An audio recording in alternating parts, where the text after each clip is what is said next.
నామానికి మహిమ కలుగును గాక. మన ప్రభును రక్షకుడైన యేసుక్రీస్తు నామంలో మరొకసారి మీ అందరికీ నా వందనాలు. దేవుడికి గతించిన నాతికాల సమయం నుంచి ఉదయకాలం వరకు తన యొక్క కృప రెక్కల చాటును మనందరిని ఎంతగానో కాచి కాపాడి జూలై నెల 30వ తారీఖున ప్రవేశపెట్టినందుకు ఆయనకి స్తుతులు స్తోత్రాలు చెల్లించుకుంటున్నాను. ప్రార్థన ప్రేమ నమ్మకం కలిగిన మా ప్రియ పరలోకపు తండ్రి, స్తుతులు స్తోత్రాలు చెల్లించుకుంటున్నాం. దేవానికి వందనాలు తండ్రి. నీ అందు భయభక్తులు గలవారిని ఆయన వెన్నడి విడిచిపెట్టే దేవుడు కాదు ప్రభ తండ్రి. నిత్యముగా వారిని నువ్వు ఆశీర్వదిస్తానని సెలవిచ్చిన దేవానికి వందనాలు తండ్రి. స్తోత్రాలు తండ్రి. అయ్యో తండ్రి, సియోనుడు నుండి నేను మిమ్మల్ని ఆశీర్వదిస్తానని సెలవిచ్చిన దేవుడవు తండ్రి. మమ్మల్ని ఎంతగానో నీ కృపారేఖల చాటును భద్రపరిచి క్షేమమును నెమ్మదిని సంతోషమును అయ్యా అనుగ్రహించి మరొక నూతన దినంలో ప్రవేశపెట్టి ఉన్నారు. అందుని బట్టి మీకు వందనాలు స్తుతులు స్తోత్రాలు తండ్రి. ఈ ఉదయాన్న నీ యొక్క కృపా వాగ్దానం మాకు దయచేసి మాతో మాట్లాడమని యేసు పరిశుద్ధ నామంలో అడిగి వేడుకుంటున్నాం తండ్రి. ఆమేన్. ఈ దిన ముందు దేవుడు మనకిచ్చిన వాగ్దానం ఏంటంటే, ఆయన నీ మొర విని నిత్యముగా నిన్ను కరుణించును.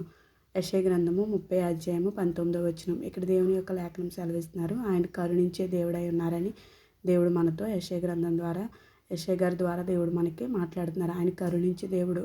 దేవుడు మనల్ని కరుణించాలంటే మనం ఏం చేయాలంటే, దేవుడిని ప్రేమించేవారిగా, దేవుడిని ఆజ్ఞను ప్రేమించేవారిగా, దేవుడిచ్చు ప్రేమను మనం పొందుకునేవారిగా మనం ఉంటే దేవుడు మనల్ని ఎంతగానో కరుణించే దేవుడై ఉన్నారు. దేవుడు తన ఆజ్ఞలన్నిటినీ గైకొనేవారిగా మనం ఉండాలి. ఆయన్ని ప్రేమించేవారిగా ఉండాలి. ఆయన నిబంధనలు మనము పాటించేవారిగా ఉంటే దేవుడు మనల్ని కరుణించే దేవుడు అన్నారు. కాబట్టి దేవుడు నీతో నాతో మనందరితో మాట్లాడుతున్నారు. ఎప్పుడైతే దేవుని ఆజ్ఞలను ప్రేమిస్తూ ఉంటావో, దేవుని యొక్క మాటకు నువ్వు ఎప్పుడైతే విధేయత చూపిస్తూ ఉంటావో, ఆయన త్రోవలో నువ్వు ఎప్పుడైతే నడుస్తూ ఉంటావో, ఆయన నీ మాట వినగానే నీకు ఉత్తరం దేవుడు దయచేస్తారంట. ఇక్కడ మన మొర నిత్యముగా ఆయన ఆలకిస్తారంట. నిత్యముగా మన మొర ఆలకించి మనల్ని కరుణించే దేవుడై ఉన్నారు.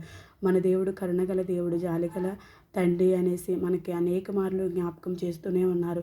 మనము ఇతరుల పట్ల దయ కలిగి ఉంటే, ఇతరుల పట్ల కరుణించే వారిగా మనం ఉంటే, దేవుడు మన పట్ల కూడా దయ కలిగిన దేవుడుగా, కరుణించే దేవుడుగా మనకు ఉన్నారు. కాబట్టి మనము కూడా ఇతరులని కరుణించే వారిగా ఉండాలని, కఠిన హృదయాలు చేసుకోకూడదని పలుమార్లు దేవుడు మనతో హెచ్చరిస్తూనే ఉన్నారు. కాబట్టి నువ్వు ఎప్పుడైతే దేవునికి మొరపెడతావో, ఆయన నిత్యముగా నీ మొర ఆలకించి నిన్ను కరుణించి దేవుడై ఉన్నారు. అలాగే ఆయన నీ మాట వినగానే దేవుడు నీకు ఉత్తరం ఇస్తారంట.